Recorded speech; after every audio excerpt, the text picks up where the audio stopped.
Hello guys, this is Nyx, your local bunny boy here, and welcome back to my YouTube channel. Now of course in this video I'm going to be updating you on all the things that I've done for my webtoon comic Songbird.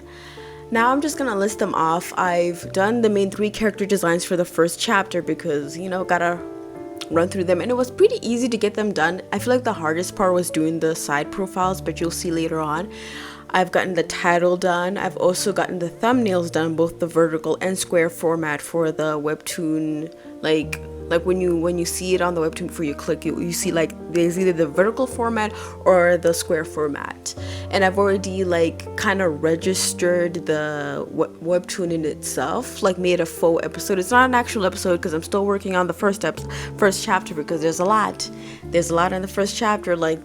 The rule said it has to have a minimum of 40 panels per episode, and that's a lot of things to draw. And so yeah, so let's get into the video and the character designs, title, and thumbnail. Now, of course, starting off with our main guy, Theo, or Theodore. Now, the reason I named him Theo/Theodore is because I've always liked the name Theodore. Like in the Chickmonks, Theodore is my favorite Chickmonk, but the name, I always loved that name.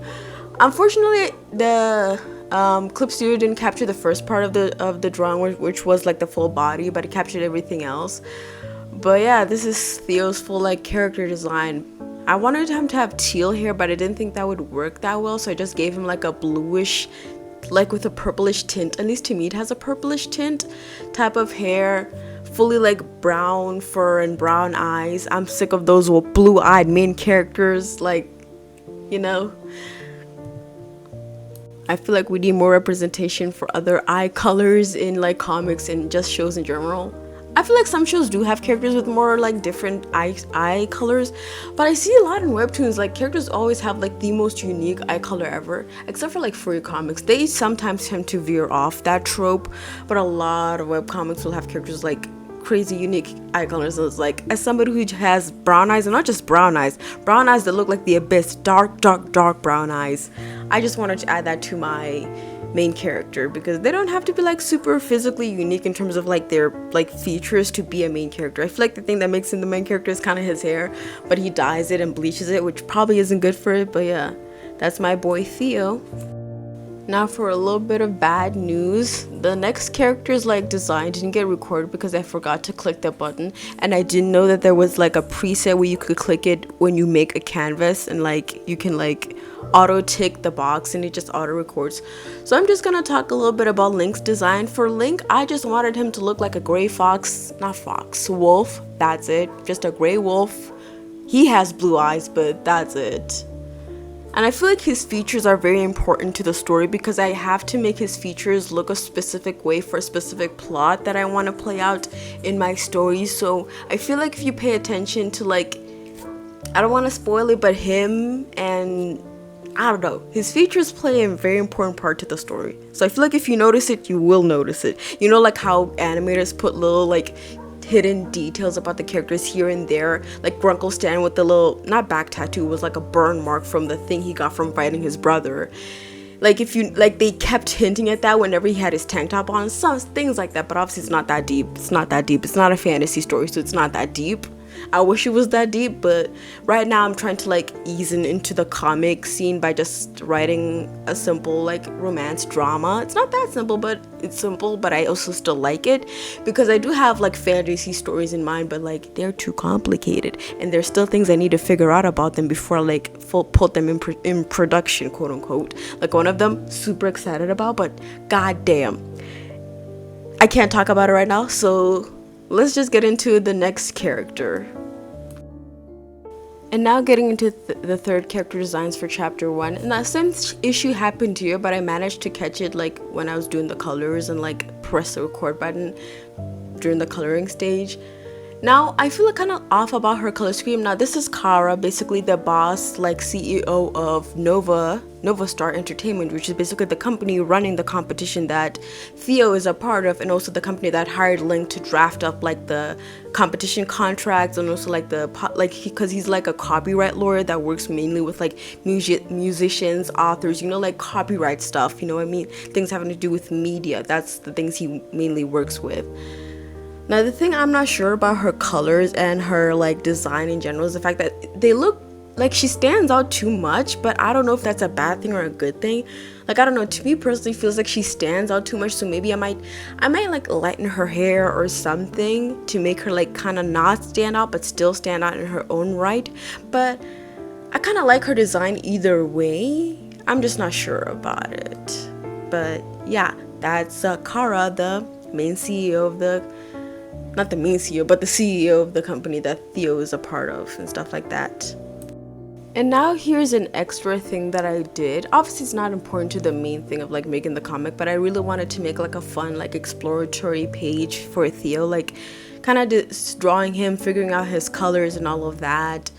And also like figuring out the outfit that he wears for the competition. Now the outfit has changed slightly in like the main thumbnail of him. Like the colors have changed and stuff like that, but the main concept of like each piece of like this outfit is that the top part of it and the corset are connected. Before I thought of them as like separate, but I think they're connected. The top part came from like an outfit that one of his best friend's grandmother had, so it was like gifted to him, so he connected it to the corset that he bought. I feel like it's like an expensive ass corset. Same with like the train. It's part of a main plot point in like the first chapter, but it's like an expensive ass fucking train that he wanted to buy for the competition, like for his first solo performance, because before that they've been doing group performances, and now they've made it to the final round where they're doing solo performances, and they do get paid for the competition, so they're not like just competing without ever making any money. They do get paid. So yeah, so like that's like a major plot point in like the first chapter. So that's like a little spoiler of like what happens, but you won't know why that happens unless you read the comic. I feel, does the issue get solved in like, yeah, the issue gets solved in like, no, not the issue of the thing, but the issue that happens because of the thing happens. I don't even know how to describe without spoiling anything, but yeah. And now for the title graphic for the comic, and obviously the vertical and square thumbnail needed like when you create a series on Webtoon. Now obviously for the title I wanted to go with feathers, music notes, and just Songbird in a cursive font, make it look cute. Now obviously I'm not good at calligraphy, so I didn't do it myself. I don't know if you have to do it yourself. Look, there's certain things when I look at a comic I'm like, do I have to do everything myself, or can I just take leeways here and there?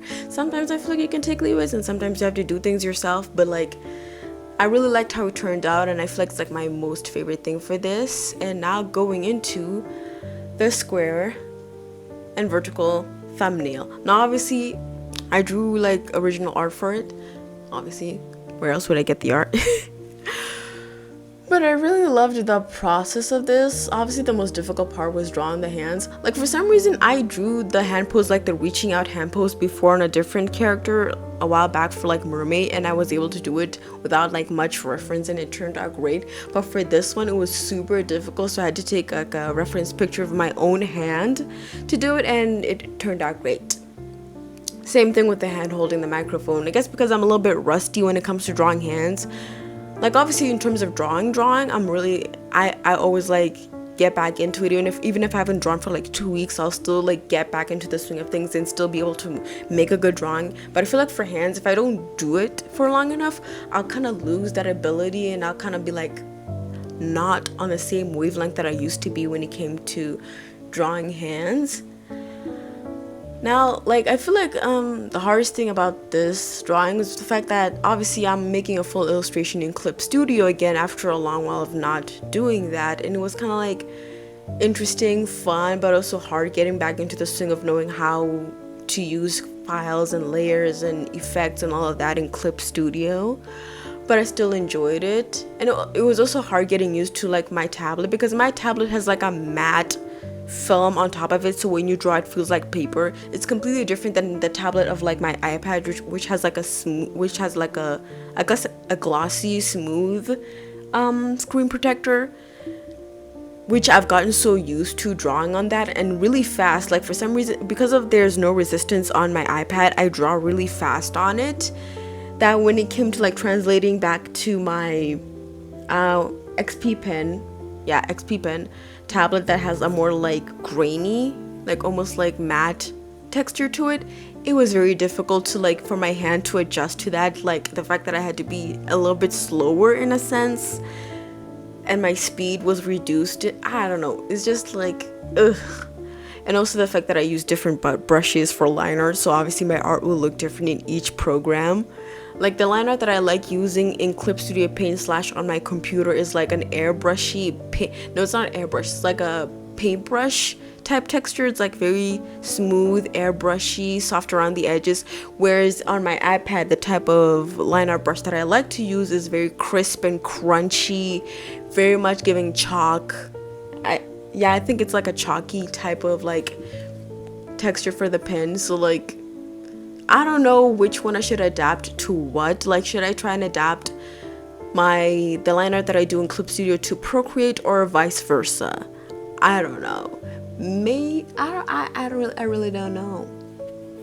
But I feel like the funnest part about drawing this illustration of Theo was definitely drawing the body itself. Like I love drawing the body and just making the shapes work, and something about drawing humanoid figures. I guess I can't say the human figure because it's an anthro character, but I guess I can technically say the human figure. It's very fun to draw the human figure, especially in a simplified, stylized format, but still have it have some type of humanistic vibes about it. Like if you noticed around his like stomach area where his arm is bending, you can tell that there's a little bit of a bump, because naturally your stomach will bump if you like fold yourself that way. Even if he's wearing a corset, I still wanted to include that, but it kind of dips back in where his like hip dip would technically be, and it's like, I don't know, I just love adding those types of things into drawings, and like especially when drawing the body. I just love drawing the body when it comes to characters. Like that's my favorite part, is like drawing the body. Like if I can make it look slightly realistic but still cartoonish and still like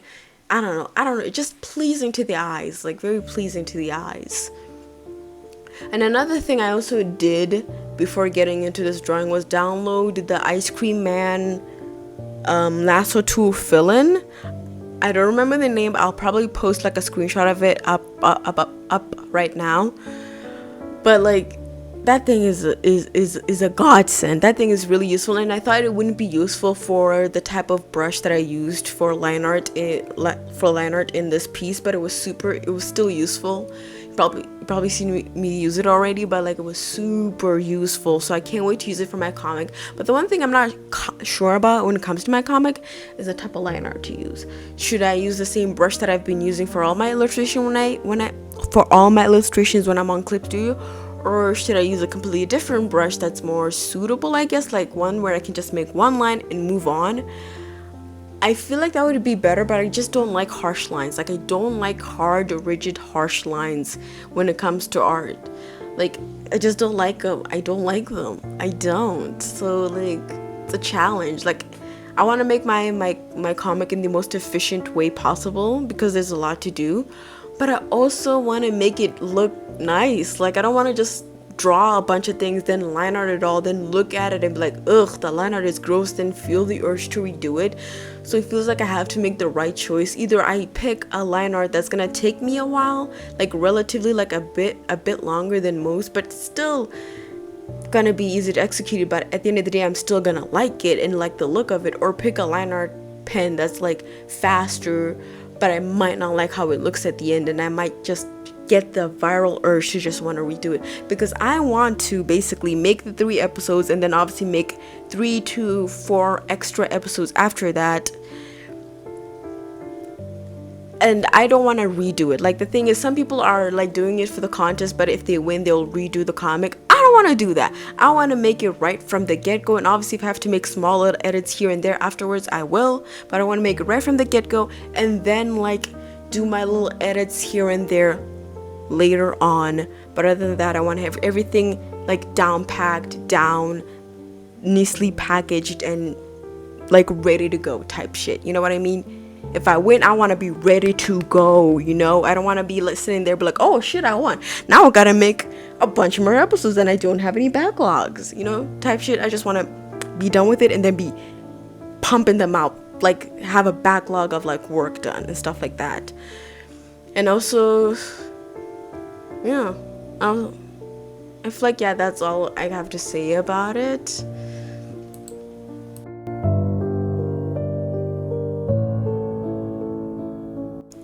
And that's the end of the video. That's what I've done so far. And obviously when this video comes out, I'll probably be farther ahead than the video says I'm ahead. Like I'm probably already done with like fucking 3 chapters already before this video airs, but I don't know, time will tell.